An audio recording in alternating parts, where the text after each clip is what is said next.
আমরা আমাদের নবীকে সবচেয়ে বেশি ভালোবাসি, যিনি আখিরি নবী, যাকে বলা হয়েছে ওয়ামা আরসালনাকা ইল্লা রাহমাতাল লিল আলামিন। আমরা বারবার দেখছি কিছুদিন পর পর কারা যেন কিভাবে এসে আল্লাহ নবীর শানে কটূক্তি করে, নবীকে নিয়ে অশ্লীল ভাষায় গালিগালাজ করে। এই দেশের মানুষ নামাজ না পড়লেও যদি কেউ নবীকে কটূক্তি করে তার কলিজা ছিঁড়ে যায়, সে রাজপথে নেমে যায়। আমি বলবো যারা নবীকে কটূক্তি করে, নবীর নামে গালিগালাজ করে, এদের মৃত্যুদণ্ড এই আইনটাও যেন বাংলাদেশের এই সংসদ থেকে পাশ করা হয়।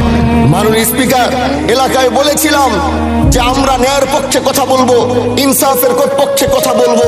তখন অনেকে হাত করে বলেছিল, হামজালা ভাই জাতীয় সংসদে যখন যাবেন একটু বললেন হাদি হত্যার বিচারটা যেন হয়। ন্যায়ের পক্ষে কথা বলেছিল, ইনসাফের আওয়াজ দিয়েছিল আমাদের মতোই যুবক। মাননীয় স্পিকার, তিনি এই যে স্বপ্ন বলেছিল এক সুন্দর বাংলাদেশ করবার, রাস্তার ভিতরে সেই স্বপ্ন থামিয়ে দেওয়া হয়েছে। এই বিচার যদি না হয় তাহলে আমাদের মতো হামজালাদের নিরাপত্তাও রাস্তায় কেউ দিতে পারবে না। মাননীয় স্পিকার, এই জন্য আপনার মাধ্যমে আমি বলতে চাই হাদি হত্যার বিচার যেন সুনিশ্চিত করা হয়।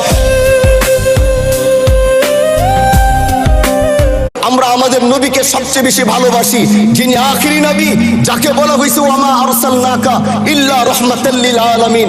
আমরা বারবার দেখছি কিছুদিন পর পর কারা যেন কিভাবে এসে আল্লাহ নবীর শানে কটূক্তি করে, নবীকে নিয়ে অশ্লীল ভাষায় গালিগালাজ করে। এই দেশের মানুষ নামাজ না পড়লেও যদি কেউ নবীকে কটূক্তি করে তার কলিজা ছিঁড়ে যায়, সে রাজপথে নেমে যায়। আমি বলবো যারা নবীকে কটূক্তি করে, নবীর নামে গালিগালাজ করে, এদের মৃত্যুদণ্ড এই আইনটাও যেন বাংলাদেশের এই সংসদ থেকে পাশ করা হয়। মাননীয় স্পিকার, এলাকায় বলেছিলাম যে আমরা ন্যায়ের পক্ষে কথা বলবো, ইনসাফের পক্ষে কথা বলবো। তখন অনেকে হাত করে বলেছিল, হামজালা ভাই জাতীয় সংসদে যখন যাবেন একটু বললেন হাদি হত্যার বিচারটা যেন হয়। ন্যায়ের পক্ষে কথা বলেছিল, ইনসাফের আওয়াজ দিয়েছিল আমাদের মতোই যুবক। মাননীয় স্পিকার, তিনি এই যে স্বপ্ন বলেছিল এক সুন্দর বাংলাদেশ করবার, রাস্তার ভিতরে সেই স্বপ্ন থামিয়ে দেওয়া হয়েছে।